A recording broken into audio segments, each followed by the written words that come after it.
네, 성탄주일 예배 찬양하심으로 시작하려고 하는데요. 참 성찬을 지킬 수 있다는 게 되게 감사한 일인 것 같아요.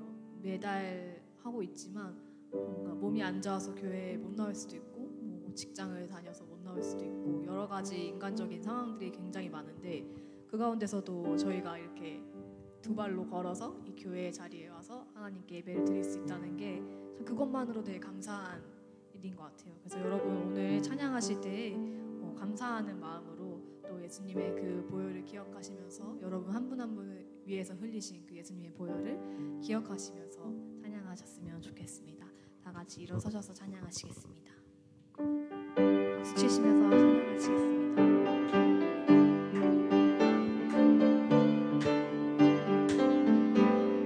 죄에서 자유를 얻게 하는 보혈의 능력, 주의 보혈, 시험을 이기고 승리하니 참 놀라운 능력이로다. 주의 보혈 능력이 또다. 주의 피 믿으오. 주의 보혈 그 어린 양의 매우 귀중한 피로다. 2절로 찬양하시겠습니다. 육체의 정욕을 이길 힘을 보혈의 능력, 주의 보혈 정결한 마음을 얻게 하니 참 놀라운 능력이로다. 주의 보혈 능력이 또다. 주의 피 믿으오. 주의 보혈 그 어린 양의 매우 귀중한 피로다. 눈보다 더 희게 밝히는 것 보혈의 능력, 주의 보혈 부정한 모든 것 밝히시니 참 놀라운 우주의 복음을 전할 능력이로다. 우주의 복음을 전할 제목 보혈의 능력, 주의 보혈 날마다 나에게 찬송 주니 참 놀라운 능력이로다. 주의 보혈, 주의 보혈 능력이 또다. 주의 피 믿으오. 주의 보혈 그 어린 양의 매우 귀중한 피로다. 주의 보혈 능력이 또다. 주의 피 믿으오. 주의 보혈 그 어린 양의 매우 귀중한 피로다. 매우 귀중한 피로다.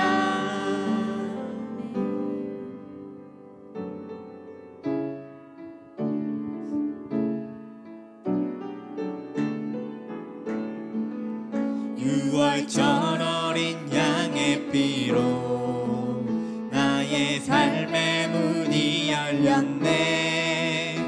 저 어둠의 권세는 힘이 없네. 주 보혈의 능력으로 원수가 날 정죄할 때에도 난 의롭게 설 수 있네. 난 더 이상 정죄함 없네. 난 주 보혈 안에 있네. 난 주 보혈 안에 있네. 그 피로 내 죄 사했네.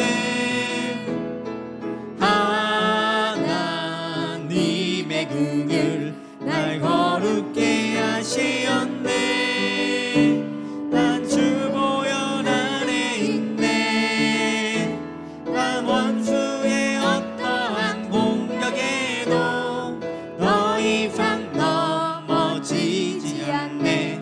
난 주 보혈 안에 있네. 6월절 어린 양의 피로 6월절 어린 양의 피로 나의 삶의 문이 열렸네. 저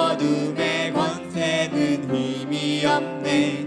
주 보혈의 능력으로 원수가 날 정죄할 때에도 난 외롭게 설 수 있네.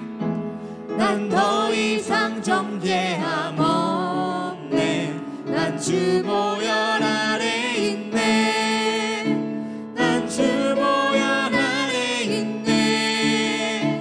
그 피로 내 죄 사했네. 하나님의 긍휼 날 거룩게 하시었네. 난 주 보혈 아래 있네. 난 원수의 어떠한 공격에도 더 이상 넘어지지 않네. 난 주 보혈 아래 있네. 이 시간 여러분 찬양하신 대로 고백하시면서 기도하셨으면 좋겠습니다. 나는 주 보혈 아래 있습니다. 하나님의 그 긍휼로 내가 거룩게 되었습니다. 저희가 찬양한 것처럼 고백하시면서 기도하시면서 나아가셨으면 좋겠습니다. 기도하시겠습니다. 사랑이 많은 하나님 아버지, 참으로 저희가 당신의 그 보혈을 노래하였습니다. 아버지, 당신의 그 피로 나의 죄가 사함을 받고 연약하고 죄 많은 저희들이 당신 앞에 서서 찬양할 수 있게 되었습니다. 주님 참으로 감사합니다. 아버지, 참 당신께서 지신 그 십자가로 당신께서 그 흘리신 참 그 보혈로 인해서 저희가 이 자리 가운데 서 있고 내가 당신의 그 보혈 아래 있을 수 있으면 주님 참으로 감사합니다. 어떠한 공격 가운데서도 어떠한 어둠의 권세 가운데서도 그 가운데서 하나님 바라보며 주님 당신 안에서 지지 않는 저희들 한 사람 한 사람 될 수 있도록 주여 인도하여 주옵소서. 주님 저희의 삶에 당신의 그 보혈의 능력이 나타날 수 있도록 주여 인도하여 주옵소서. 아버지, 부족한 저희들 가운데 함께하여 주옵소서. 아버지, 당신의 피로 깨끗게 된 저희들이 살아가는 이 삶이 참으로 아버지 의미 있는 삶으로 당신을 드러내는 삶으로 아버지 드러날 수 있도록 주여 인도하여 주옵소서. 아버지 함께하여 주옵소서. 주님 인도하여 주옵소서. 아버지 함께하여 주옵소서. 주님 거룩한 저희들 가운데서 아버지 참 많은 것들이 일어나고 하나님의 그 능력이 흘러가는 아버지 그런 저희들 항상 세우세요. 난 주 보혈 아래 있네. 그 피로 내 죄 사했네.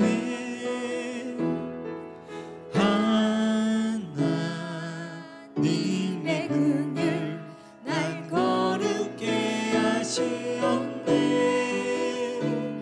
난 주 보혈 아래 있네. 난 원수의 어떠한 공격에도 더 이상 넘어지지 않네. 난 주 보혈 아래 난 주 보혈 아래 있네. 난 주 보혈 아래 있네. 그 피로 내 죄 사했네. 하나님의 긍휼 날 거룩게 하시었네. 난 주 보혈 아래 있네. 난 원수의 어떠한 공격에도 더 이상 넘어지지 않네. 난 주 보혈 아래 있네.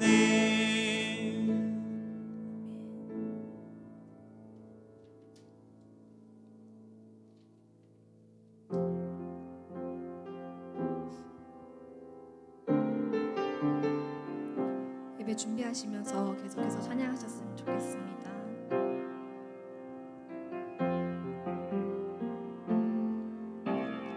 나는 하나님을 예배하는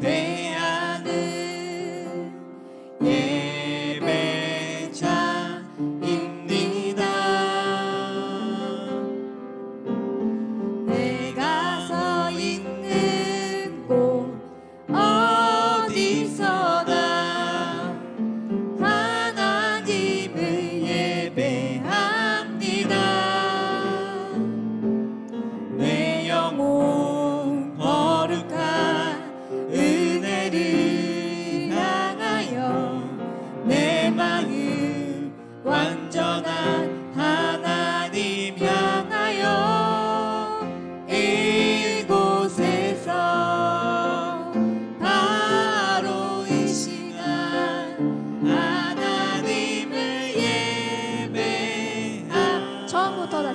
기도하시겠습니다.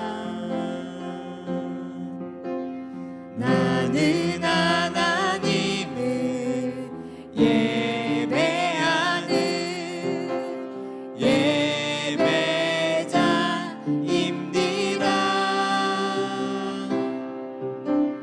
내가 서 있는 곳 어디서나 하나님을 예배합니다. 내 영혼 거룩한 은혜를 향하여 내 마음 완전한 하나님 향하여 이곳에서 바로 이 시간 하나님을 내 영혼 거룩한 은혜를 향하여 내 영혼 거룩한 은혜를 향하여 내 마음 완전한 하나님 향하여 이곳에서 바로 이 시간 하나님을 예배합니다. 나의 평생에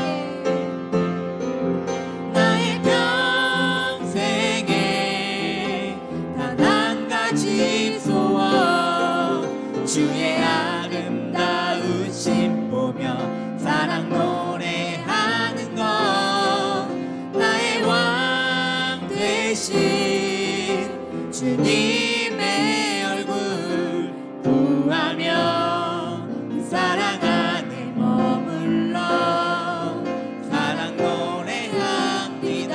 나의 평생에 나의 평생에 단 한 가지 소원 주의 아름다우심 보며 사랑 노래하는 것 나의 왕 되신 주님의 얼굴 구하며 그 사랑 안에 머물러 사랑 노래합니다. 나의 평생에 나의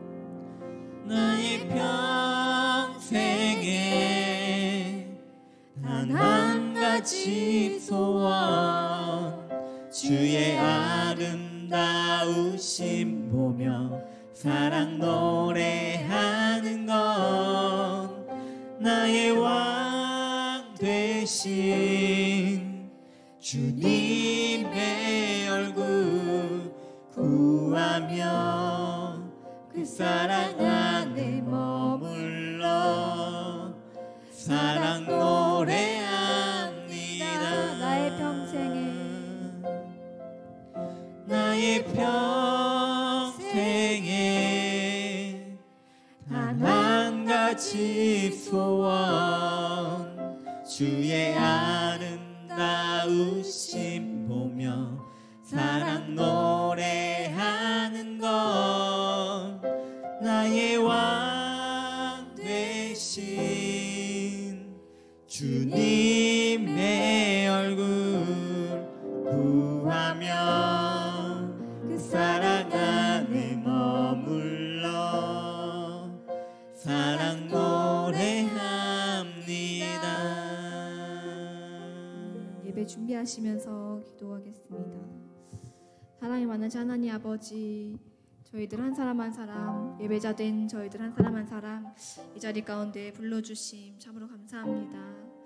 여러 가지 상황 속에서 여러 가지 각자의 그 일주일 속에서 당신을 만나고 또 이곳에 당신께 예배를 드리러 이곳에 함께 모였습니다. 하나님, 저희가 예배를 드릴 때 참 하나님을 깊이 있게 만나는 그런 시간 되게 하여 주시옵소서. 그저 습관적으로 이곳에 와서 이곳에서 그저 의식적으로 예배를 행하는 것이 아니라 참 하나님 당신을 만나고 당신과 교제하고 또 당신과 대화하는 그런 시간이 될 수 있도록 하나님 함께하여 주시옵소서. 주님, 이곳에 모인 한 사람 한 사람 당신의 그 사명과 비전으로 이곳 가운데 있습니다. 하나님, 참 한 사람 한 사람의 인생에 개입하여 주셔서 당신의 그 능력이 나타나는, 당신의 그 보혈의 능력이 우리의 삶을 통해 나타나는 그런 저희들 한 사람 한 사람 될 수 있도록 주여 인도하여 주시옵소서. 주님, 당신의 사랑으로 세우신 이 교회를 축복하여 주셔서 참 이곳에서 저희가 행하는 모든 것들이 참 이 지역 사회에 또 이 나라에 영향력을 나타낼 수 있도록 주님, 당신께서 이 교회를 붙들어 주시옵소서. 주님, 이 자리에 서서 당신의 말씀을 전하는 당신의 귀한 종 축복하여 주시고, 주님, 참 그 입술을 통해서 전해지는 말씀들이 참 저희들의 인생에 영향을 끼치고, 또한 저희들의 인생에 당신을 더 기억하고 당신의 말씀을 더 삶에 새기는 그런 귀한 또 능력 있는 말씀들 될 수 있도록 하나님께서 붙들어 주시옵소서. 주님, 예배를 시작합니다. 주님, 마치는 시간까지 당신만 바라보게 하시고 당신께만 나아갈 수 있도록 하나님 함께하여 주셔서 감사드리며 예수님 이름으로 기도드립니다. 아멘.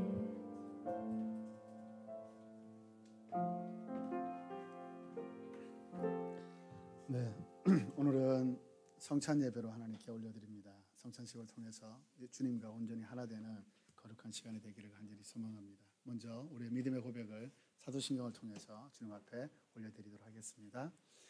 전능하사 천지를 만드신 하나님 아버지를 내가 믿사오며 그 외아들 우리 주 예수 그리스도를 믿사오니 이는 성령으로 잉태하사 동정녀 마리아에게 나시고 본디오 빌라도에게 고난을 받으사 십자가에 못 박혀 죽으시고 장사한 지 사흘 만에 죽은 자 가운데서 다시 살아나시며 하늘에 오르사 전능하신 하나님 우편에 앉아 계시다가 저리로서 산자와 죽은 자를 심판하러 오시리라. 성령을 믿사오며 거룩한 공예와 성도가 서로 교통하는 것과 죄를 사하여 주시는 것과 몸이 다시 사는 것과 영원히 사는 것을 믿사옵나이다. 아멘. 아멘. 이 시간에 우리가 찬양하면서 주님의 몸과 주님의 피를 받도록 하겠습니다.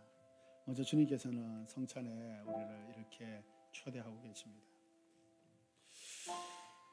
내가 너희에게 전한 것은 주께 받은 것이니 곧 주 예수께서 잡히시던 밤에 떡을 가지고 축사하시고 떼어 이르시되 이것은 너희를 위해 주는 내 몸이니 이것을 행하여 나를 기념하라 하시고 식후에 또한 그와 같이 잔을 가지고 이르시되 이 잔은 내 피로 세운 새 언약이니 이것을 행하여 마실 때마다 나를 기념하라 하셨으니 너희가 이 떡을 먹으며 이 잔을 마실 때마다 주의 죽으심을 그가 오실 때까지 전하는 것이니라. 그러므로 누구든지 주의 떡이나 잔을 합당하지 않게 먹고 마시는 자는 주의 몸과 피에 대하여 죄를 짓는 것이니라. 사람이 자기를 살피고 그 후에야 이 떡을 먹고 이 잔을 마실지니 주의 몸을 분별하지 못하고 먹고 마시는 자는 자기의 죄를 먹고 마시는 것이니라.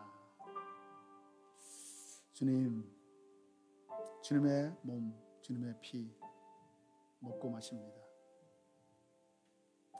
우리 안에 있는 모든 연약함들, 모든 더러운 것들, 악한 것들, 우리가 의식을 가지고 불순종했던 것들, 또 우리가 때로는 모르는 가운데 하나님의 뜻과는 전혀 다른 길을 선택하고 이기적인 욕망 그대로 살아갔던 것들, 주님의 임재 앞에 정말 다 모든 것을 내려놓고 주님께 고백하며 주의 용서를 구합니다. 자기를 먼저 돌아보지 않고 주님의 떡과 잔을 마시는 자는 자기의 죄를 먹고 마시는 거라고 하셨사오니 주님, 우리 안에 모든 죄들을 하나님, 내 생각 속에, 내 행동 속에, 나의 살아가는 가치관 속에, 나의 영 속에 있는 모든 죄를 하나님 주의 보혈로 깨끗하게 씻어주시고 하나님의 사람으로 다시 한번 거듭날 수 있도록 주님 복을 내려 주시옵소서. 영적인 거룩함이 내게 가장 필요한 주님의 복이오니 주님 그 복을 허락하여 주옵소서. 깨끗해서 온전해져서 정말 하나님의 영과 만나기에 부끄러움이 없고 거리낌이 없도록 주님, 우리의 힘으로는 깨끗하게 될 수가 없사오니 주님, 주님의 보혈로, 주님의 죽으심으로, 주님의 용서하심으로 하나님 새롭게 되기를 원합니다. 주님 임하여 주시옵소서. 지금 죄인된 우리와 나와 주께서 온전하신 의인 되신 주님이 함께 하셔서 내 안에 있는 모든 죄가 용서받고 깨끗해져서 하나님, 나도 의인으로서 주님과 온전히 사귐이 있고 교제가 있는 하나 되는 거룩한 시간 되게 하여 주시옵소서. 주님, 이 주님의 거룩한 이 몸과 피를 하나님 믿음으로 받습니다. 하나님 아버지, 우리 안에 임하여 주시옵소서. 함께하여 주시옵소서. 주님이 나의 온전한 주인이 되어 주시옵소서. 주님을 찬양합니다. 감사드리며 예수님의 이름으로 기도합니다. 아멘. 이 시간 우리 같이 찬양하시면서 하나님이 우리에게 주신 예수 그리스도의 그 몸과 피를 함께 받도록 하겠습니다. 찬송가 102장 주 예수보다 더 귀한 것은 없네.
지난달까지 우리는 레위기를 통해서 주님 앞에 온전하게 제사 지내고 예배 드리는 법을 배웠습니다.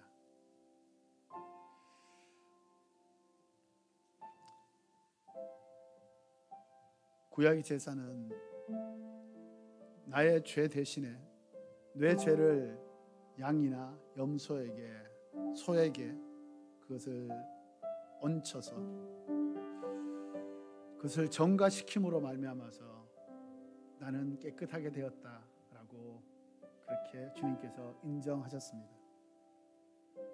그런데 그것은 매번 소를 바치고 양을 바치고 염소를 바치지 않으면 안 되는, 그때 당시 한정적인 그런 제사였습니다. 그런데 예수님은 우리에게 영원한 제사, 단 한 번의 제사, 그 제사를 드리는 자, 바로 예수 그리스도를 믿고 예수 그리스도 보혈을 믿고 주님 앞에 자신을 올려드리는 자는 영원한 속죄를 받았다라고 선포하셨습니다. 그럼에도 불구하고 우리는 매주, 아니 매일매일 순간순간 우리 자신의 연약함과 부족함과 우리의 죄 때문에 하나님 앞에 이렇게 성찬을 통해서, 예배를 통해서 나 자신을 올려드리고 있습니다. 주님, 그 거룩한 보혈의 능력이, 그 영원한 능력이 정말 내 안에 오셔서 내 안에 정말 영향력을 끼쳐서 그것이 나를 주도해서 하나님 정말 죄를 짓지 않고 정말 온전하게 하나님만 바라보며 하나님의 사람으로 온전하게 살아갈 수 있도록 주님, 이 성찬 가운데 정말 하나님의 온전한 능력을 부어주시옵소서. 주님의 능력을 온전하게 받을 수 있는 나의 영적인 상태 또한 실제적인 상태가 될 수 있도록 주님, 저에게 하나님의 능력, 정말 이 보혈의 능력을 주시옵소서. 주님, 우리의 모든 연약함들을 주님 앞에 고백하고 나가오니 주님, 사하여 주옵소서. 주님 깨끗하게 하여 주옵소서. 주님을 만날 수 있게 하여 주옵소서. 주님의 음성을 온전하게 들을 수 있도록 도와주시옵소서. 그래서 주님과 정말 하나 되어서 나의 삶이 정말 예수의 삶처럼 아버지 그렇게 하나님의 영광이 되는 삶이 될 수 있도록 주님 오늘 이 성찬 가운데 하나님 임하여 주시고 역사하여 주시고 이루시옵소서. 할렐루야. 정말 찬양합니다. 나를 이 성찬으로 초대하신 주님, 부르신 주님, 나를 인정하신 주님, 나를 받아주시는 주님을 찬양합니다. 하나님 나를 새롭게 하여 주시옵소서. 감사드리며 예수님의 이름으로 기도드립니다. 아멘. 믿음으로 주님의 몸을 찢어서 드시도록 하겠습니다. 계속해서 우리의 찬양을 통해서 주님의 피를 받도록 하겠습니다. 2절 주 예수보다 귀한 것은 없네.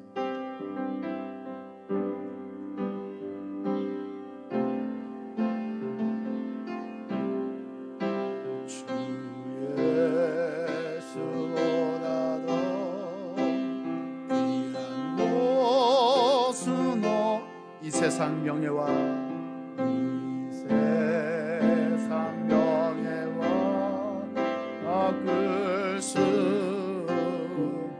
이전에 즐기던 세상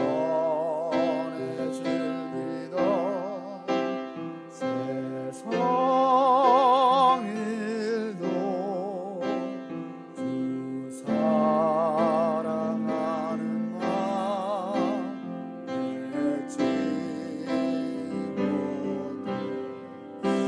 세상 즐거움 다 버리고 세상 자랑 다 버렸네. 주 예수보다도 귀한 것은 없네. 예수밖에는 없네.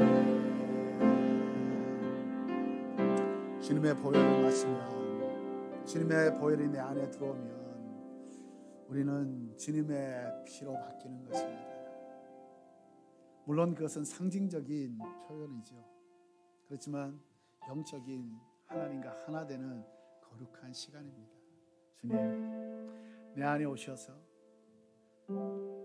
정말 내 피가 인간적인 그리고 자기중심적인 것밖에 없다고 한다면 주님 그것을 정말 예수의 보혈로 바꾸시옵소서. 그래서 예수의 사람으로 다시 태어나게 하시옵소서. 피는 생명입니다. 주님 나에게 진짜 생명, 정말 주님으로 인해서 새로 얻은 참 생명을 누리며 살 수 있도록 하나님 지금까지의 내 삶에 하나님 여러 가지 온전치 못한 것이 있었다고 한다면 주님 이제는 주님의 보혈을 믿음으로 마심으로 말미암아서 하나님 내 안의 피가 예수의 피로 바뀌어 하나님의 사람으로 온전하게 살아갈 수 있도록 주님 나를 새롭게 하시옵소서. 완전히 변화시켜 주시옵소서. 주님 정말 내 점진적인 변화가 아니라 아버지 완전한 개혁이 일어나게 하시고 그래서 내 삶이 정말 예수처럼 주님처럼 그렇게 살아갈 수 있도록 주님 그 보혈의 능력으로 임하여 주시옵소서. 같이 한번 주님 앞에 자신을 올려드리며 기도하며 나가도록 하겠습니다. 하나님 아버지 주님 감사합니다. 주님 내 안에 보혈이 들어옵니다. 주님 그것을 믿음으로 취합니다. 오 주여 그 보혈의 능력이 내 삶의 진정한 능력이 되게 하시옵소서. 아버지 내 안에 있는 모든 잡다한 것들 주님 섞여있는 것들 지저분한 것들 추악한 것들 주님 연약한 것들 주여 주의 아버지를 보혈에 아버지를 의지하오니 하나님 아버지 다 제거하시고 아버지 하나님의 그 보혈로 말미암아 충만한 자가 되게 하여 주시옵소서. 주님 그래요 주님의 보혈의 내 피가 되게 하시고 아버지 하나님 그의 보혈의 길을 보혈의 삶을 살 수 있도록 주님 주장하여 주시옵소서. 할렐루야. 정말 이 보혈은 능력이 있습니다. 보혈은 아버지 하나님 생명을 살립니다. 주님, 우리 안에 있는 죽어가는 생명이 주의 보혈로 말미암아서 새로운 생명을 얻게 하여 주시고 그 생명력 있는 삶으로 아버지 하나님의 영광을 드러낼 수 있도록 주여 도와주시옵소서. 주님, 주님의 보혈에 아버지 하나님의 삶을 올려드립니다. 맡깁니다. 주님, 주장하여 주옵소서. 주님, 역사하여 주시옵소서. 주님, 그라여 보혈에 아버지 하나님의 삶을 통한 아버지 하나님의 놀라운 능력이 아버지 하나님의 아버지 나타나게 하여 주시옵소서. 할렐루야. 주님을 찬양합니다. 감사합니다. 예수 그리스도 이름으로 기도합니다. 믿음으로 주님의 보혈을 드시기 바랍니다. 하나님 감사합니다. 주님의 이 보혈에 나를 참여시켜 주시고 주님의 그 거룩한 것에 아버지 하나님 나를 동참시켜 주시니 하나님 감사합니다. 주님, 이제 주님의 보혈이 주님의 몸이 내 안에 들어왔사오니 내가 주님 안에, 주님이 내 안에 온전히 하나 되는 거룩한 삶으로 하나님 앞에 영광을 돌릴 수 있도록 주님 강하게 역사하여 주시옵소서. 감사드립니다.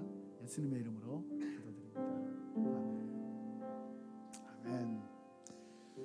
네, 이 보혈의 능력이, 성찬의 능력이 한 주간에 또 한 달간에 우리의 삶의 실질적인 능력이 될 수 있도록 그렇게 주님께 역사하시기를 간절히 소망합니다.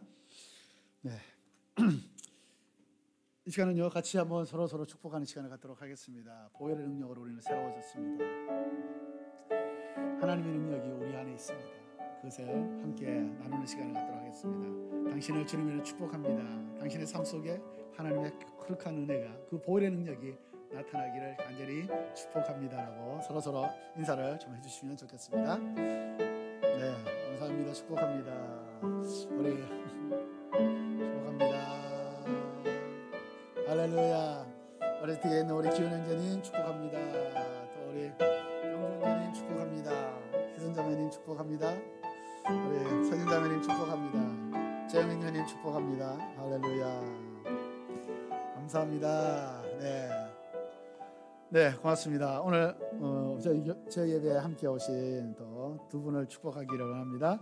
우리 박성실 자매님, 정상현 형제님, 네, 축복합니다. 환영합니다. 네, 간단하게 자기소개를 좀 해주시면 좋지 않을까 싶습니다.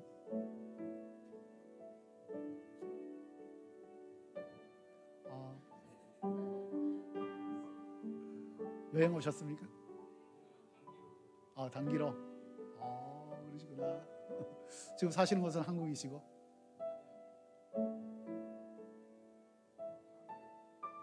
함익교구? 여기 교토에 사세요? 그러시구나. 네. 그럼 여기서 어떤 일을 하고 계시죠? 병원에서. 그러시군요. 네. 반갑습니다. 잘 오셨습니다. 주님 축복합니다. 환영합니다. 네, 고맙습니다.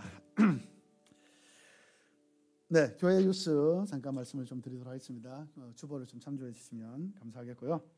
네, 오늘 이제 성찬을 저희가 했는데요. 아까 우리 찬양 인도자도 말씀하셨는데 이 성찬은 한 달에 한 번 하는 원래 행사이기도 합니다. 그러나 우리 성찬을 통해서 우리가 정말 주님과 하나 되는, 성찬은 바로 주님과 하나 되는 거거든요. 주님과 하나 됐으니까 주님이 세상의 빛이요 세상의 소금으로 사셨던 것처럼 우리도 주님처럼 세상의 빛과 소금으로 살 수 있기를, 그 능력이 우리에게 이미 주어졌습니다. 그래서 빛을 드러내면 되고 소금처럼 우리가 사시면 되는 것입니다. 네, 11월 달 우리 큐티 나눔 순서표입니다. 참조하셔서 주님과의 깊은 만남 가운데 은혜로운 큐티 나눔이 될 수 있도록 준비해 주시면 감사하겠습니다. 네, 세 번째인데요. 네, 올해 추수감사절 우리 11월 셋째 주죠. 11월 17일 날인데 작년에도 저희가 관서 성서학원 KBI, 지금 우리 아키라 전사님이 지금 다니고 있는 그 학교죠. 신학교인데요. 신학교에 작년에도 제 차가 진짜 이렇게 완전히 막 바람이 빠질 정도로 한가득 사가지고 제가 이제 거기 갖다 드렸어요. 헌금하면 더 좋아하는데, 근데 저희가 한 번은 실물을 가지고 이렇게 갖다 드리면 좋겠다 생각이 들어서 거기에 기숙사도 있고 하니까 저희가 차 그야말로 1톤 뭐 이렇게 해서 갖다 드렸습니다. 올해도 저희가 간서 성서학원을 섬기기를 원합니다. 올해는 헌금으로 섬기기를 원하는 마음이 있어서 올해는 추수감사절 헌금을 거기 간서 성서학원에 드리도록 하겠습니다. 일본 사역자들을 세워나가는 정말 귀한 학교인데요. 그 학교에 신학생들이 사실은 그렇게 많지 않은, 한국도 좀 줄어가고 있다고는 하지만 한국하고 비교할 수 있는 레벨이 아니에요. 굉장히 적은 인원이 신학을 공부하면서 하나님의 사람으로 정말 이렇게 잘 세워져 가고 있는데, 물론 이제 일본의 신학교가 거기뿐만 있는 것은 아니지만 한국에 비하면 뭐 10분의 1도 안 됩니다. 너무 작은 숫자인데 그 중에 한 학원을 저희가 학교를 저희가 계속해서 섬기기를 원합니다. 그래서 여러분들 기도하시면서 주님 앞에 헌금을 드리시면 좋겠다 생각이 듭니다. 네 번째로는요, 쿠마모토 러브 소나타 이제 제 30번째라고 생각이 드는데요. 러브 소나타가 2007년부터 시작되어서 이제 30번째 러브 소나타가 쿠마모토에서 진행이 됩니다. 이번 주 수요일 날, 목요일 날 있습니다. 쿠마모토 시민회관에서 열리게 되는데 여러분들 갈 수는 없지만 여러분들 기도해 주시면 일본의 수많은 영혼들이 하나님 앞에 돌아오는 정말 이 추수가 되는 귀한 일들이 일어나고 있습니다. 보면 보통 한 2,000명 정도 이렇게 참석을 해서 거기에 한 10분의 1 정도가 새롭게 구원받는 역사가 일어나고 있는데요. 이번에 쿠마모토는 특별히 굉장히 연약합니다. 교회들도 연약하고 또 숫자도 굉장히 적고 그래서 어느 러브 소나타보다가 준비하는데 지금 굉장히 애를 먹고 있는 기도가 많이 필요한 그런 러브 소나타입니다. 그래서 여러분들이 그것을 생각하시면서 러브 소나타를 위해서 기도해 주시고 좋은 하나님의 열매가 열릴 수 있도록 해주시면 좋겠습니다. 네, 다섯 번째 생명의 삶 11월호가 준비되어 있으니까요. 준비하셔서 이번에 특별히 이제 요한계시록입니다. 요한계시록 딱 생각하면 이건 너무 어렵다. 이거는 함부로 대할 책이 아니다라고 생각이 드는데 우리가 너무나도 그 상징적인 것들 때문에 미리 겁을 먹어요. 이것은 내가 해석할 수 있는 것이 아니다. 내가 해석해서 잘못되면 어떡하나, 이단으로 빠지면 어떡하나, 이런 염려가 있는데 그런 염려하지 마시고요.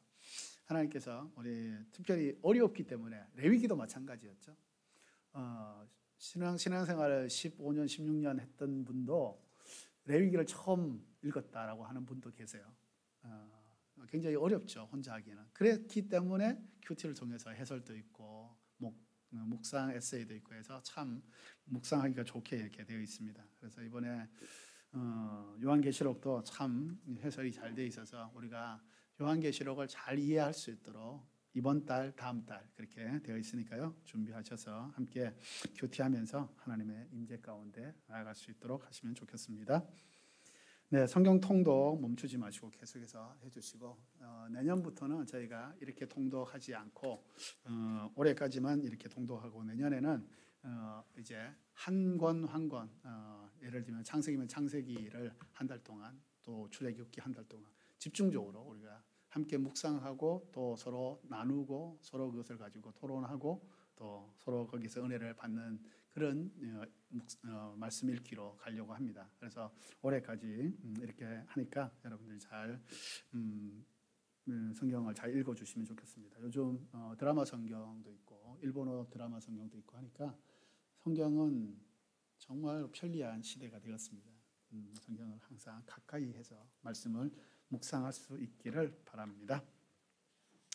네, 오늘 하나님께서 우리에게 주시는 말씀을 함께 읽도록 하겠습니다. 잘 오셨습니다. 고맙습니다. 하나님 앞에 온전하게 예배하는 귀한 두 분이 되기를 바랍니다. 네, 오늘 하나님의 말씀은요. 마가복음 2장 23절에서 28절의 말씀입니다. 마가복음 2장 23절에서 28절의 말씀. 네, 한 절씩 저랑 교독하겠습니다. 저희 교회는 우리말 성경이라는 버전을 사용하고 있습니다. 네, 뭐 특별히 다른 것은 없으니까요. 성경 말씀 같이 한번 우리 열린 마음으로 함께 읽고 하나님의 음성을 듣도록 하겠습니다. 먼저 제가 23절 읽겠습니다. 안식일에 예수께서 밀밭 사이를 지나가시는데 함께 가던 제자들이 길을 내며 이삭을 자르기 시작했습니다. 바리새파 사람들이 예수께 말했습니다. 보십시오. 어째서 저들이 안식일에 해서는 안 될 일을 하는 것입니까? 예수께서 대답하셨습니다. 다윗과 그 일행이 배가 고파 먹을 것이 필요했을 때 다윗이 어떻게 했는지 읽어보지 못했느냐? 아비아달 대제사장 때에 다윗이 하나님의 집에 들어가 제사장만 먹게 돼 있는 진설병을 다윗이 먹고 자기 일행에게도 나눠주지 않았느냐? 그러고 나서 예수께서 바리새파 사람들에게 말씀하셨습니다. 안식일은 사람을 위해 만들어진 것이지 사람이 안식일을 위해 있는 것이 아니다. 그러므로 인자는 안식일에도 주인이다. 아멘. 네, 오늘 마지막 하나님의 예수님의 말씀, 그 안식일의 주인이라는 제목을 가지고 함께 주님의 마음을 나누고자 합니다. 제목에도 알 수 있다시피 오늘은 안식일은 과연 무엇이고 또 안식일을 우리가 어떻게 지내는 것이 맞는가? 또 안식일은 왜 주일 이스라엘 사람들이 유대 사람들이 지키던 토요일이 아니고 왜 우리들은 일요일을 안식일로 이렇게 지키고 있는가? 이 부분들을 통해서 하나님의 깊은 그 안식에 관한 그런 주님의 뜻을 함께 배우고자 합니다. 그래서 오늘 말씀을 통해서 진정한 안식을 경험하고 그 안식을 누릴 수 있는, 그리고 누린 그 안식을 함께 나눌 수 있는 귀한 주님의 사람이 되기를 축복합니다. 오늘 말씀 23절, 24절 말씀을 보니까 예수님의 제자들이 길을 가다가 안식일에 이삭을 잘라서 먹는 일을 하게 된 거죠. 그것을 이제 바리새파 사람들이 보고 이것은 왜 이렇게 하느냐라고 이렇게 시비를 걸기 시작합니다. 그래서 마지막 24절의 말씀을 보니까 어째서 저들이 안식일에 해서는 안 될 일을 하고 있는 것입니까? 라고 예수님께 따지기 시작합니다. 자, 그런데 여러분 일반적으로 생각할 때 밀밭 사이에 나온 이삭을 자르는 것은, 그리고 그 자른 이삭을 이렇게 먹는 것은 누구라도 가능한 일이었고 누구에게도 허용되어 있던 일입니다. 그런데 문제는 이제 안식일 날 왜 이 일을 하느냐라는 것이죠. 안식일에 관한 규정이 굉장히 많이 있습니다. 그것은 하나님께서 주신 그 율법이 그 처음의 율법이 아니고 그 율법에 따라서 자기들이 어떻게 지켰으면 좋겠다라고 생각한 자기 나름대로 규정을 지어놓은 것이 많아요. 지금 바리새파 사람들이 얘기를 하고 있는 것은 왜 하나님의 율법에 맞지 않느냐라고 얘기를 하고 있기는 한데 사실은 그게 아니고 하나님의 율법이 아니라 자기들이 만들어 놓은 안식일의 규정에 왜 위반돼서 이 일을 하느냐라고 이렇게 시비를 걸고 있는 것입니다. 그런데 하나님께서 이 밀밭 사이에 그 이삭을 남겨놓으라고 하신 것은 그 당시에 가난한 사람들이나 나그네들을 위해서 하나님께서 그것을 배려하셔서 그것을 그냥 남겨놓으라, 다 그것을 수확하지 말아라 라고 하나님이 말씀하신 것입니다. 그래서 그것은 뭐냐면 하나님의 율법은 처음부터 다른 사람을 배려하는 것에서 시작이 된다는 거예요. 율법의 가장 중심적인 것을 한마디로 얘기한다고 한다면 바로 사랑이라고 할 수 있는데 그 사랑은 배려이고 존중이라는 것입니다. 그 사랑은 하나님께 대한 사랑이요 또한 이웃에 대한 사랑이요 배려라고 하나님께서 우리에게 알려주고 계시는 겁니다. 그래서 율법이라는 것은 사실은 나쁜 것이 아니고 우리가 그것을 제대로 지킬 수가 없기 때문에 그것이 굉장히 어려운 것일 수는 있지만 나쁜 것은 아닙니다. 원래부터 그것은 좋은 거예요. 왜? 하나님이 하나님의 사람들을 하나님의 사람으로 받아들이기 위한 하나님 그게 지침이었기 때문에 그것은 나쁜 것이 아니라 원래부터 좋은 것이었습니다. 그런데 인간이 아담처럼 처음 만들어진 그 존재로서의 죄를 짓지 않는 상태라고 한다면 그 율법을 그대로 다 지킬 수가 있었습니다. 그런데 우리가 그 타락한 본성을 가지고 있는 자가 되어버려서 죄인이 되어버려서 그 율법을 지키지 못하게 되기 때문에 그 율법이 굉장히 우리에게 무겁다, 어렵다, 더 나아가서는 나쁘다라고까지 인식이 있는 것입니다. 그런데 율법은 원래부터 좋은 것이요 그 율법의 정신을 한마디로 얘기한다면 사랑이라고 할 수 있다는 것입니다. 그런데 이러한 사랑이라는 것을 전제로 하고 있는 이 율법을 이 바리새파 사람들처럼 오해를 하기 시작하면 눈에 보이는 것, 형식적인 것, 비본질적인 것 이것에 집착하다가 보면 이 율법을 나쁜 것이라고 오해를 하게 된다는 것이죠. 그래서 본인들이 그 율법을 나쁜 것이라고 그것을 지킬 수 없기 때문에 나쁘다고 생각하기 때문에 이 일반 사람들에게도 굉장히 무거운 짐을 짓게 해서 그들이 그 율법에 매이는 형식적인 신앙생활을 할 수밖에 없도록 그렇게 인도한다는 것입니다. 그래서 예수님께서 소경이 소경을 인도하면 결국은 구덩이에 빠진다라고 말씀하시는 거예요. 그래서 율법은 원래는 하나님의 뜻이 담겨져 있는 것이었기 때문에 굉장히 좋은 것이다. 바리새인들은 그것을 몰랐기 때문에 그것을 깨달으려고도 하지도 않고 그것을 자기 마음대로 해석을 했기 때문에 이것을 나쁘다고 생각을 하고 있는 거죠. 그래서 이 안식일에 왜 그런 나쁜 일을 하는가라고 그렇게 얘기를 합니다. 25절, 26절의 말씀을 보니까 다윗이 이 바리새파 사람들에게 내가 이 율법에 대해서 나의 제자들이 이것을 행하는 것이 결코 나쁘지 않다라는 것을 증명하기 위해서 사울 왕 때에 한 가지 사건을 가지고 이 바리새파 사람들에게 얘기를 하고 있어요. 이 바리새파 사람들이라고 한다면 율법에 대해서 정통한 사람이라고 나름 자부하고 있는 사람들이에요. 그래서 이스라엘에 지나간 역사들 너무나도 잘 알고 있죠. 그래서 아비아달이 제사장일 때 다윗이 사울에게 쫓겨서 높 땅에 가서 있는데 거기 너무나도 허기져서 거의 죽을 지경이 됐어요. 굶어 배고파서 죽을 지경이 되어버리니까 그 다윗이 제사장을 찾아갑니다. 제사장을 찾아가가지고 그 당시에 율법으로 의하면 그 제사장밖에 먹을 수 없는 그 먹는 것을 그 빵을 하나님께 드렸던 그 빵을 내게 달라라고 얘기합니다. 제사장도 율법을 다 알고 있어요. 그럼에도 불구하고 제사장이 또 그것을 줘요. 다윗은 그것을 알고도 그것을 먹어요. 그리고 자기만 먹는 것이 아니라 다른 사람들에게도 그것을 나누어 줬다는 겁니다. 이것을 이제 예수님이 바리새파 사람들에게 다시 한번 주지를 시키고 있는 그런 장면이었던 것입니다. 하나님께서는 다윗이 행한 일들, 율법에 의하면 다윗은 그것을 먹는 즉시 죽어야만 했어요. 또 그것을 제사장밖에 먹을 수 없는데도 불구하고 그 다윗에게 그 빵을 준 제사장도 죽어야만 했어요. 그런데 그 말씀을 자세히 보니까 율법에 대해서 하나님이 굉장히 엄격하셨거든요. 왜? 그 레위기를 처음 이렇게 주시면서 그 제사법에 대해서 가르쳐 주실 때 굉장히 엄격하셨어요. 예를 들면 아론의 아들이 4명 있어요.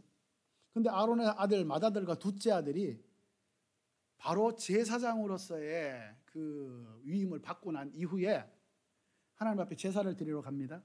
제사를 드리러 갔을 때 그들이 하나님께서 말하지 않았던 불을 가지고 나가요.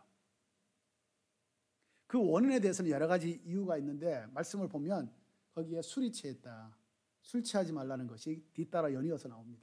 그것을 봤을 때 아마도 그 두 사람은 술에 취해서 포도주에 취해서 그것을 잘못하지 않았는가라는 추측을 하고 있긴 합니다. 어쨌든 두 사람이 다른 불을 가지고 하나님 앞에 제사를 드리러 가요. 그랬을 때 하나님이 바로 거기서 죽여버립니다. 하나님은 율법에 대해서 굉장히 엄격하신 분이세요. 그럼에도 불구하고 이 다윗이 이 하나님께 드렸던 진설병을 먹었을 때 다윗에게 벌이 내려졌는가? 아니에요. 제사장에게도 벌이 내려졌나? 아니라는 거예요. 그것은 뭐냐면 하나님께서는 물론 그 아론의 두 아들에 대해서는 그것이 하나님께서 율법을 딱 만들고 난 다음에 그리고 제사장으로 하나님의 리더로 딱 세우고 난 다음에 바로 처음 있던 사건이었기 때문에 그것은 하나님께서 그들을 죽이셨어요. 그런데 이 다윗의 시대에서 물론 사울의 시대죠. 이 사울의 시대에 다윗이 쫓겨다니고 있을 때 그때는 하나님께서는 이 사람들의 이 어려운 처지를 알아요. 힘든 처지를 압니다. 그래서 이 율법의 기본 정신인 바로 배려, 존중, 사랑 이것으로 말미암아서 이들이 율법을 범했음에도 불구하고 그들은 살아납니다. 아무런 벌도 그들에게 내리지 않아요. 그래서 율법이라는 것은 하나님께서 주시는 그 사랑의 그 실체다라는 것을 우리가 알 수가 있는 것이죠. 율법은 예수님께서 이 바리새파 사람들에게 율법에 대해서 말씀하시면서 안식일에 왜 해서는 안 되냐? 지금 배가 고파서 죽을 지경인데 그것을 왜 해서는 안 되냐? 사람의 생명이 이런 어떤 규칙보다가 그것도 율법도 아니에요. 율법 아래에 있는 그 세부 조항이에요. 그것을 지키는 것보다가 이 사람의 생명이 훨씬 더 중요하다라는 것을 얘기하시면서 그들에게 깨우쳐 주시고 있는 것입니다. 율법은 사람의 생명을 너무나도 중요시 여긴다, 사랑한다라는 것이 바로 율법이라는 것입니다. 또 한 가지 역사라는 것을 우리가 한번 봤을 때 일반적으로 역사라는 것은 과거의 사실을 객관화시켜서 그것을 다른 사람에게 보여줌으로 말미암아서 같은 생각과 같은 관점을 가질 수 있도록 만들어가는 거잖아요. 그래서 역사를 보는 관점은 굉장히 중요합니다. 한국과 일본이 지금 독도를 보는 시각이나 위안부를 보는 시각이나 그리고 앞으로의 이 자기 나라의 또 발전을 위해서 보는 시각이 다를 수밖에 없는 것은 관점이 다르기 때문에 보는 방향이 다른데 시각이 다른데 어떻게 우리가 하나의 결론을 낼 수가 있는가? 우리는 우리대로의 이 교육을 받아왔어요. 그리고 이렇게 역사를 보는 것이 맞다라고 우리는 주입이 되어 있고 그것이 사실은 맞아요. 그런데 일본인의 입장에서는 그렇지 않다는 겁니다. 북한의 입장에서는 또 어떨까요? 다 달라요. 이 다른 것이 사실은 굉장히 어려움을 낳게 되는데 역사를 우리가 어떻게 보느냐, 사건들을 지나간 사건들을 어떻게 보느냐는 참으로 중요한 것입니다. 그래서 그 역사에 우리가 옛날 드라마를 좀 이렇게 보더라도 사관이라는 사람이 굉장히 중요하잖아요. 어떤 관점으로 그것을 적을 것인가. 똑같은 그 현상을 사건을 이렇게 기록하는데도 그것에 대해서 보는 관점이 그야말로 요즘 말로 말하면 우익이면 우익 쪽으로 기술을 하는 것이고 좌익이면 좌익 쪽으로 기술을 하는 겁니다. 그래서 그 부분들은 우리가 굉장히 중요하다고 할 수가 있는 것이죠. 여기에서 예수님과 이 바리새파 사람들이 지나간 사건을 보는 이 시각이 관점이 너무나도 달랐기 때문에 그것을 해석하는 것도 너무나도 다른 것은 당연하다고 할 수 있는 것입니다. 예수님은 하나님의 섭리, 하나님께서 이 일들을 주관하고 계신다는 것을 알고 있었고 인정하고 있었고 따라가고 있었기 때문에 그것을 하나님의 관점에서 그것을 보는 것이고 이 바리새파 사람들은 하나님이라는 대전제 아래에 있지만 그러나 더 중요한 것은 자기들이 만들어 놓은 전통, 자기들이 만들어 놓은 이 세부 규칙이 더 중요했다는 것입니다. 그래서 그 세부 관점, 전통이라는 관점에서 보는 것이고 예수님은 하나님의 관점, 섭리의 관점에서 보는 것이기 때문에 이것은 굉장히 다를 수밖에 없는 사실이었습니다. 같은 사건에 대해서도 이 해석은 상당히 달라지게 되는 것이죠. 우리는 정말 예수님처럼 이 모든 것이 하나님의 섭리다. 하나님께서 이 일의 주권자라는 것을 우리가 인정하는 관점에서부터 시작하지 않으면 우리도 잘못된 해석을 가지고 그 해석 때문에 잘못된 길을 갈 수가 있다는 것입니다. 또한 우리가 지나가는 과거를 해석함에 있어서 또 한 가지 중요한 것은 자기의 입장에서만 그것을 바라볼 것이 아니라 상대방의 입장에서 그것을 바라볼 수 있는 그 넓은 마음이, 열린 마음이 필요하다는 것입니다. 바리새인들처럼 자기의 관점에서 율법을 해석하게 되면 우리는 자기들을 제외한 다른 사람들은 하나님의 국료를 받을 자격조차 없는 사람들이에요. 그런데 예수님의 관점에서 그것을 바라보게 됐을 때는 이 모든 사람이 하나님의 국료를 입어야만 하는 사람, 또 하나님이 반드시 그들을 구원할 사람으로 그것이 보이는 것이죠. 사랑하는 여러분, 여러분들의 지나간 개인의 과거를 어떻게 해석하고 어떻게 받아들이고 있습니까? 바리새인들처럼 스스로를 정죄해서 언제나 그 죄책감과 언제나 그 죄의식 속에서 스스로를 묻고 있는 것은 아닐까요? 하나님의 관점으로 봤을 때는 하나님의 국률이 임하면, 우리가 믿음의 관점에서 봤을 때는 하나님의 국률이 언제나 우리에게 임하고 있습니다. 하나님의 용서가 언제나 우리에게 있다는 거예요. 그래서 하나님께 나아가면 우리는 하나님의 국률을 입을 수 있는 사람이라는 관점에서 봤을 때는 우리는 정말로 행복한 사람이라는 거죠. 스스로를 그렇게 얽매여서 그렇게 묶임을 받은 포로처럼 살 것인가, 아니면 하나님의 국률의 관점에서 봤을 때 우리는 주님의 국률을 입은 자유인으로 살 것인가, 그것은 우리가 선택하기 나름이라는 것입니다. 누가복음 10장의 말씀에 보면 여러분 잘 아시는 선한 사마리아 사람 이야기가 나옵니다. 거기에 보면 레위인과 제사장이 거의 죽을 것 같은 사람을 보고도 그냥 지나칩니다. 우리가 생각할 때 이해가 잘 안 되죠. 그런데 지난주 우리가 지난달 레위기로 말씀을 보면 제사장은요, 그리고 이 레위 사람들은 시체를 만지면 안 됩니다. 시체를 만지면 부정을 입기 때문에 일주일간 제사에 참석을 못해요. 그렇기 때문에 거의 죽을 것 같은 사람이기 때문에 혹시 내가 좀 만지고 이렇게 했다가 죽어버리면 그는 지금 자기에게 맡겨진 어떤 역할, 자기에게 맡겨진 그 현장에서의 일들을 못하게 되는 거죠. 빠질 수밖에 없는 거예요.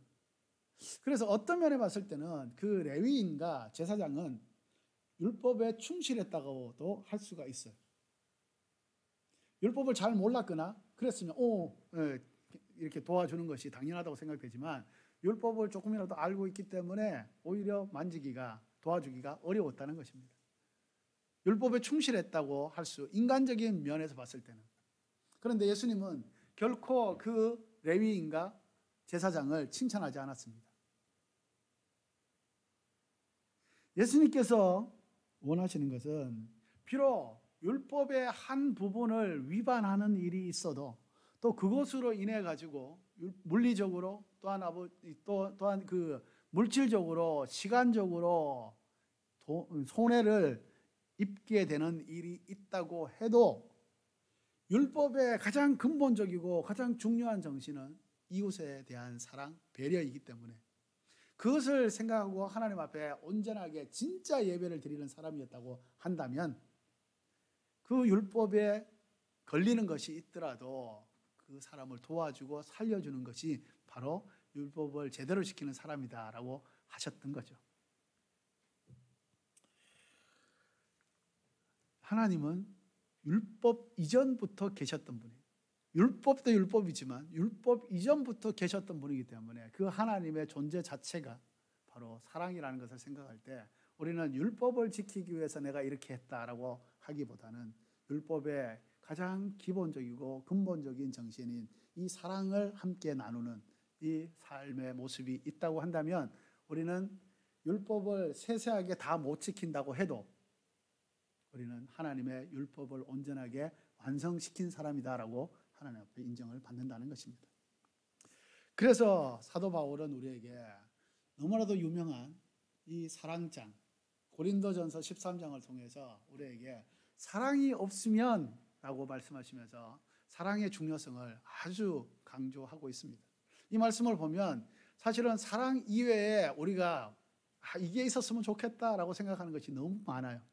그렇게 되면 정말 나는 위대한 사람이 되겠다라고 하는 것이 너무 많아요. 그것이 더 소중하고 그것이 더 위대하고 그것이 더 절대적이다 라고 생각하는 것들이 사실은 너무 많은데, 그런데 사도 바울을 통해서 주님께서 가르쳐 주십니다. 사랑이 없으면 이 모든 것이 아무것도 아니다 라고 그냥 한마디로 선포하고 계시는 겁니다. 그게 뭐냐면 바로 고린도전서 13장인데요 1절에서 2절 3절까지 말씀을 같이 한번 읽었으면 좋겠습니다. 같이 읽겠습니다. 시작. 내가 만일 사람의 언어와 천사들의 말을 한다 할지라도 내게 사랑이 없으면 울리는 징이나 소리나는 꽹과리와 같을 뿐입니다. 내가 만일 예언하는 은사를 가지고 있고 모든 비밀과 모든 지식을 알고 또 산을 옮길 만한 믿음을 가지고 있다 할지라도 내게 사랑이 없으면 나는 아무것도 아닙니다. 내가 만일 내가 가진 모든 것으로 남을 돕고 또 사랑이 없으면 줄지라도 내게 사랑이 없으면 나는 아무 소용이 없습니다. 여기 보면요, 천사의 말, 천사의 언어를 한다는 거죠. 예언하는 능력, 예언 너무나도 갖고 싶은 거죠. 모든 지식과 모든 비밀을 안다. 또 믿음에 있어서 굉장히 중요한 산을 옮길 만한 믿음, 산을 옮길 만한 믿음. 얼마나 위대한 믿음입니까? 이런 믿음이 있더라도 사랑이 없으면 아무것도 아니라는 겁니다. 하나님께서는 이 사랑과 궁녀를 어떤 율법이나 의식보다가 더 중요시 여기고 생각하고 계셨다는 겁니다. 그래서 마태복음 9장 13절에 보니까 주님께서 이렇게 말씀하세요. 너희는 가서 내가 원하는 것은 제사가 아니라 자비다 하신 말씀이 무슨 뜻인지 배우라. 나는 의인을 부르러 온 것이 아니고 죄인을 부르러 왔다. 가서 배우고 오라는 겁니다. 궁유를 원하고 사랑을 원하는 것이 난데 너희는 의식과 그 눈에 보이는 형식을 따라가는구나 라고 안타까워 하시는 것이죠. 그럴 정도로 우리는 소중한 사람입니다. 그래서 우리가 하나님께서 주시는 마음을 가지고 있다고 한다면 나는 하나님 앞에 너무나도 소중한 사람이라는 겁니다. 그와 동시에 다른 사람도 내 이웃도 너무나도 소중한 사람이라는 것을 우리는 인식하지 않으면 안 된다는 것이죠. 물론 우리가 다른 사람의 과거와 또 여러 가지 나눔을 통해서 알기는 하죠. 그런데 그것을 말미암아서 이렇게 분별은 할 수 있습니다. 그런데 이 분별은 하되 우리가 마음대로 판단하거나 그것을 통해서 그 사람을 정죄하는 일은 없어야 되겠습니다. 판단할 수 있는 분은 오직 하나님 한 분밖에 안 계세요. 그렇기 때문에 우리는 서로 연약함이 보일 때 그것을 판단하거나 그것을 시기하는 것이 아니라 오히려 그것을 덮고 사랑하고 감싸주고 이해해주고 용납해주고 받아주고 그를 위해 기도해주고 그런 공동체가 될 때 하나님은 그 공동체를 정말 사랑의 공동체, 믿음의 공동체, 하나님의 공동체라고 말씀하시는 겁니다. 그 공동체 안에 있을 때 우리는 다시 살아나는 겁니다. 그런 공동체를 하나님께서는 교회라고 부르세요. 그런 공동체를 하나님은 천국이라고 부르세요. 우리 모두가 정말 이 율법의 가장 기본적이고 중심적인 이 사랑을 가질 때 우리 교회도 우리 가정도 우리의 또 공동체도 하나님이 원하시는 정말 아름다운 하나님의 사랑의 공동체가 될 줄로 믿습니다. 예수님께서는 계속해서 말씀을 하시는데 안식일의 목적에 대해서 말씀하세요. 안식일이 사람을 위해서 있는 것이다. 사람이 안식일을 위해서 있는 것이 아니고 안식일이 사람을 위해서 있는 것이다. 그런데 이 바리새파 사람들은 안식일을 위해서 사람이 있는 것처럼 그렇게 모든 흐름을 만들어버렸어요. 그래서 안식일이 너무 중요한 거예요. 사람보다가. 사람은 죽어도 안식일은 없어지면 안 돼. 이게 유대교의 정신입니다. 그래서 우리는 이 부분들을 다시 한번 새롭게 할 필요가 있어요. 예수님께서 원하시는 것은 안식일을 위해서 사람이 존재하는 것이 아니라 사람은 사람 때문에 안식일이 있다라고 말씀하시는 거죠. 그만큼 우리 인간이라는 존재는 하나의 부속품이 아니라는 거예요. 하나의 그냥 도구가 아니라는 겁니다. 인간 자체가 하나님의 목적이라는 겁니다. 그래서 하나님께서는 우리에게 천하보다 귀하다고 말씀하시죠. 모든 생명을 천하를 얻고도 생명을 잃어버리면 아무것도 아니다라고 말씀을 하시는 겁니다. 하나님의 약속은 우리 한 사람 한 사람에 대한 하나님의 그 깊은 마음, 하나님의 구원과 하나님의 그 영생과 하나님의 놀라운 은혜가 우리에게 주어지는 것, 그것이 바로 하나님의 마음이라는 것입니다. 우리가 안식일을 분명하게 기억해야 되는데 그것은 바로 10계명 중에서도 바로 네 번째 계명이죠. 그런데 이 유대교 사람들은 이 안식일의 목적을 모른다는 거예요. 자기들이 안다고 생각하는데 사실은 그게 올바른 목적이 아니라는 겁니다. 자, 안식일의 목적은 두 가지가 있어요. 한 가지는요, 사람의 육체가 쉬어야 합니다. 우리 육체는 일주일에 한 번씩 쉬게 그렇게 만들어져 있어요. 하나님이 천지를 창조하실 때 그 6일을 일하시고 하루를 쉬었던 것처럼 그 흐름이 그 사이클이 우리 안에서, 우리는 작은 우주잖아요. 사람의 몸은. 그 마찬가지로 우리는 이 일주일에 한 번씩 쉴 수 있어야 제대로 된 건강한 삶을 살 살아갈 수 있게 되어 있다는 것입니다. 굉장히 오래된 얘기인데 러시아에서 예전에 이 일주일에 한 번 쉬니까 노동력이 떨어진다는 거예요. 그래서 사람들에게 달력은 그대로 놔뒀지만 사람들에게 이제는 너희들이 열흘에 한 달에 3번만 쉬어라. 열흘에 한 번 쉬는 걸로 하자.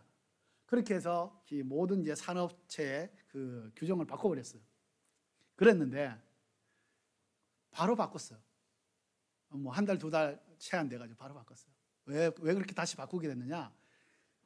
일주일에 한 번 쉬었던 놈이 열흘에 한 번 쉬니까 뭐 아무것도 아닌 것처럼 여겨지지만 사실은 그것으로 말미암아서 사람들이 병이 난다는 거예요. 그리고 병이 날 뿐만 아니라 모든 제품의 이 불량률이 너무나 높아져 버리는 거예요. 그러니까 이거는 안 되겠다라고 바로 바꿔요. 한두 달 만에 바로 바꾸고. 그래서 사람의 그 일하는 시스템을 원래대로 일주일에 한 번 쉬는 걸로 그렇게. 요즘은 일주일에 2번 쉬기 때문에 너무 쉬어서 문제가 될 수도 있지만 예.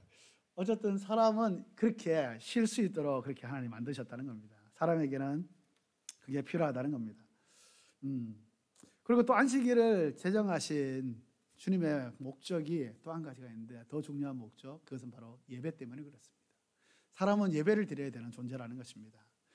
전도서 3장 11절 말씀을 보니까 하나님은 모든 것을 그분의 때에 아름답게 만드시고 사람들의 마음속에 영원을 사모하는 마음을 주셨다. 그러나 하나님께서 하시는 일에 처음과 끝을 다 알지는 못하게 하셨다.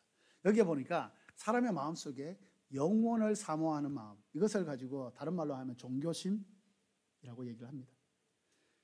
하나님을 예배할 수 있도록 만들어 주셨다는 거예요. 그것은 다른 어떤 것으로도 대체가 안 되는 거예요.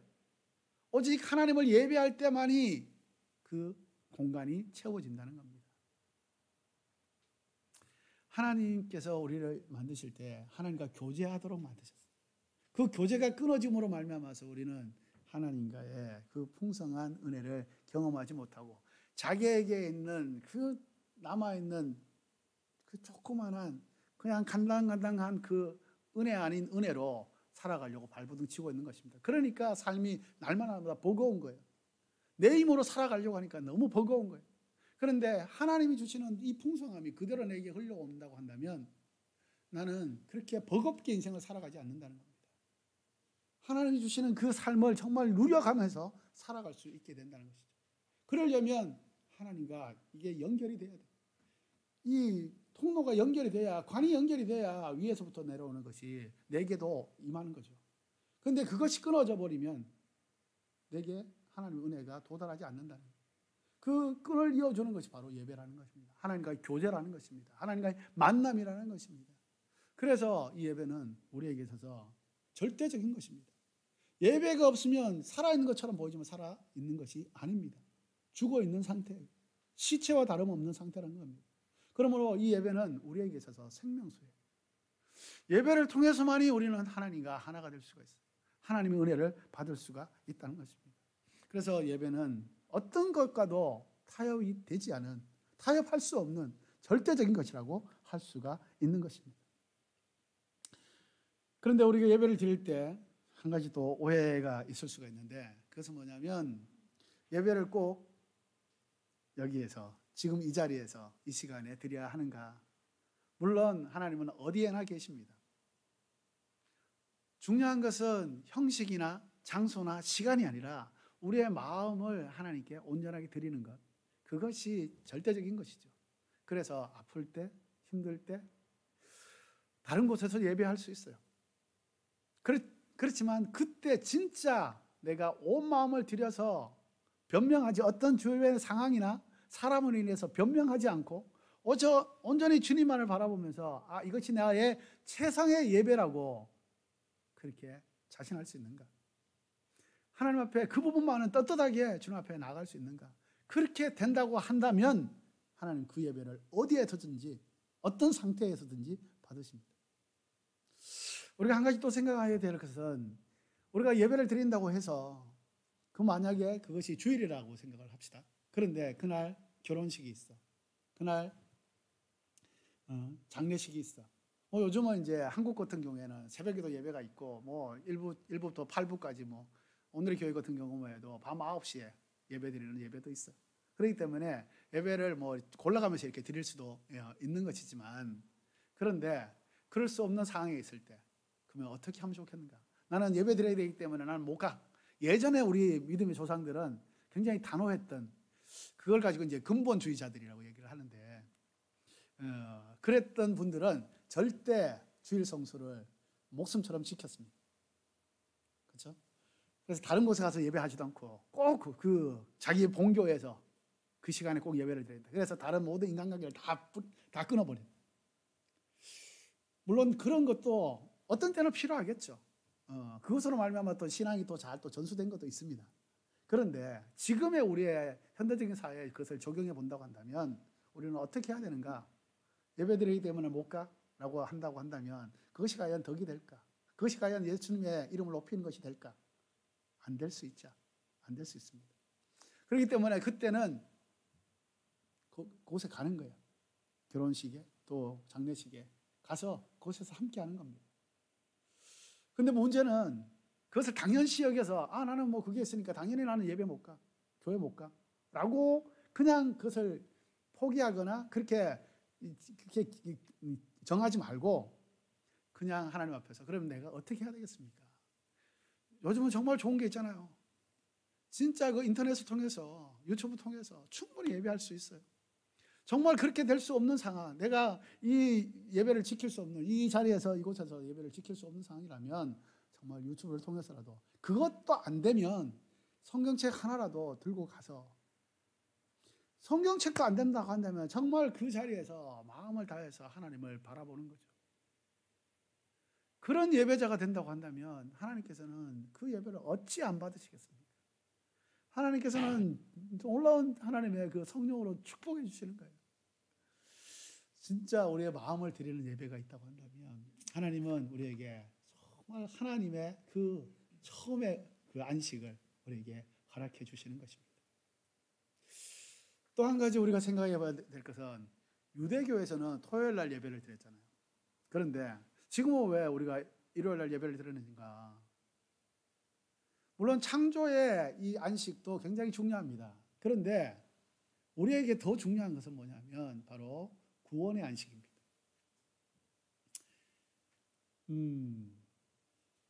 예수님께서 그것도 임의대로 그것을 바꿔버리는 것이 아니고, 예수님께서는 이 창조의 의미를 알고 이 창조의 안식은 누구를 위해서? 사람을 위해서 하나님께서 주신 거예요. 그렇기 때문에 이 사람들의 이 구원이 이루어진 그 주일, 일요일, 그것은 안식일 다음 날 하나님을 예배하는 것, 주님을 찬양하는 것, 이것은 우리에게 너무나도 당연한 것이고 그것이 성경적으로 맞다는 것입니다. 그래서 토요일 날 예배를 드리지 않으면 안 된다라고 하는 것은 뭐 여호와 증인을 비롯해서 여러 가지 있죠. 그런데 그것은 성경을 순종하는 것이 아니고 오히려 성경을 부정하는 것입니다. 그래서 이단이라고 하는 거예요.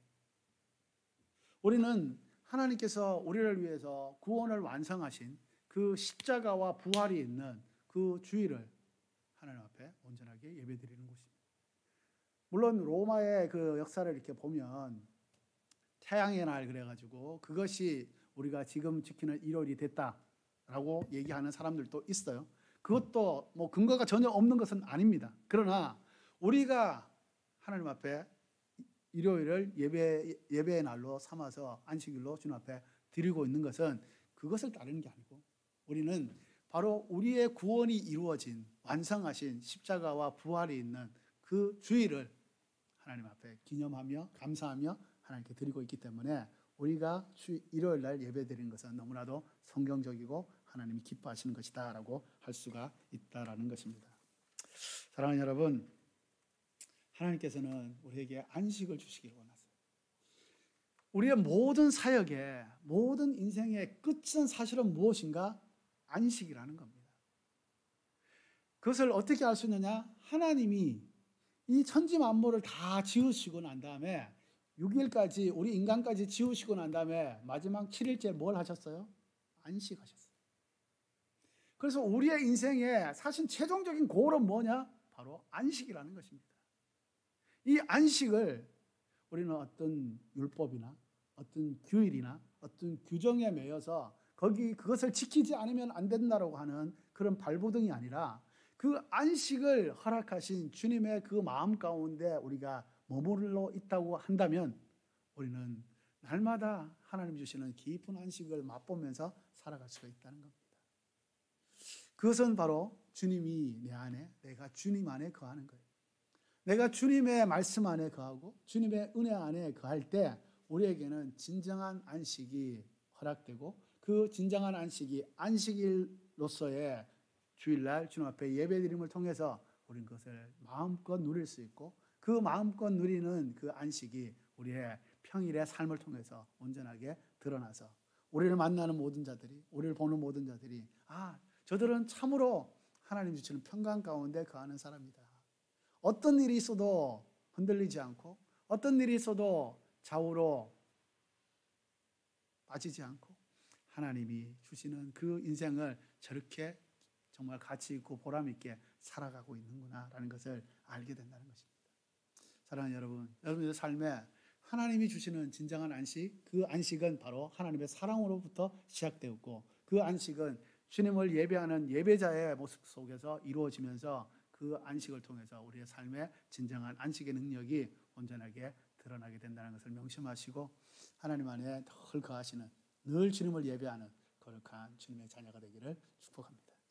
기도하겠습니다.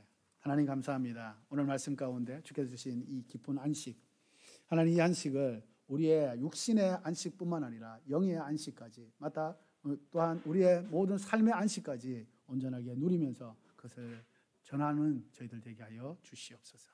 감사합니다. 주님을 예배하는 가운데 그 깊은 안식이 있사오니 주님 언제나 주님을 예배하면서 그 안식을 마음껏 누릴 수 있는 저희들 될 수 있도록 주님 복의 복을 더하여 주옵소서. 감사드리며 예수님의 이름으로 기도합니다. 아멘. 우리 찬송가 주보혈 날 정결케 하고 주보혈 날 자유케 하니 찬양하시면서 우리가 하나님 앞에 우리의 믿음의 고백을 드리도록 하겠습니다.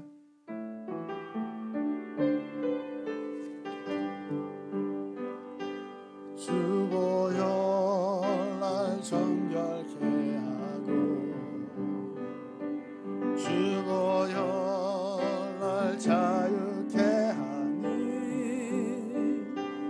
주 앞에 나 예배하는 이 시간 나의 모든 것을 주께 드리네. 주의 손 날 위해 지키셨고 주의 발 날 위해 박히셨으니 이제는 내가 사는 것이 아니요 오직 주를 위해 사는 것이라.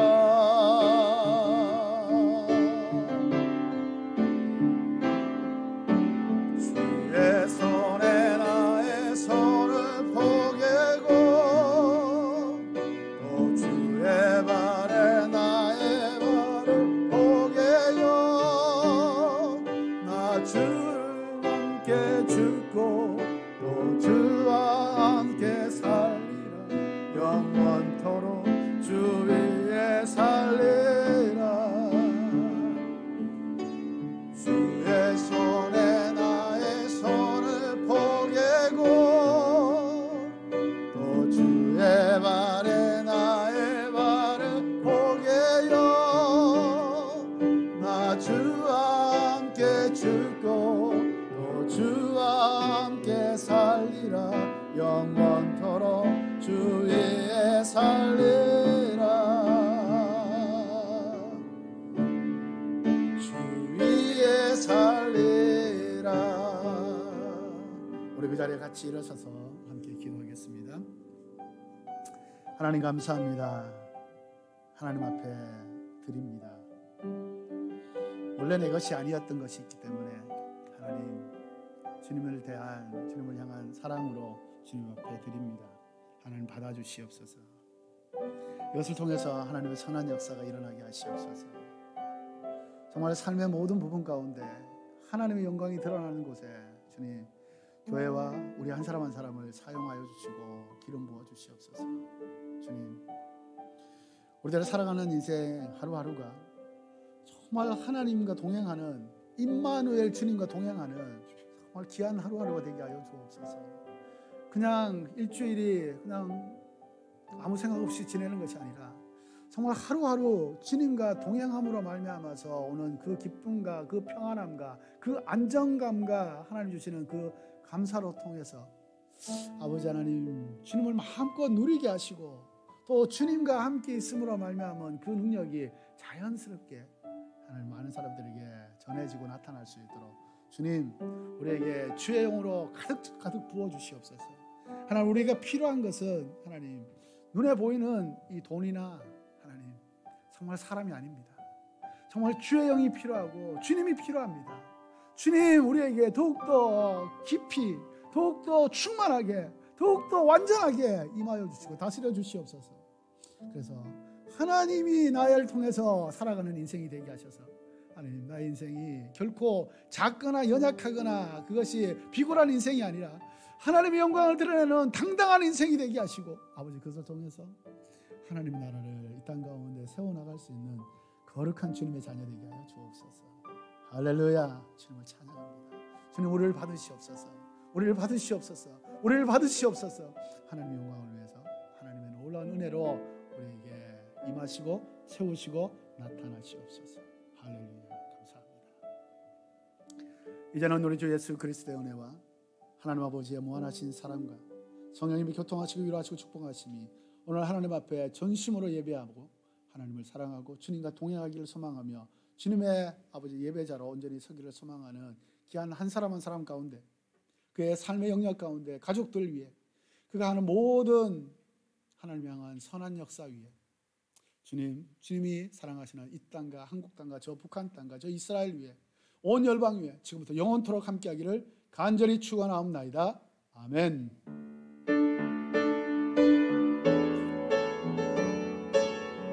할렐루야. 하나님은 살아계십니다. 살아계신 주님을 찬양합니다. 살아계신 주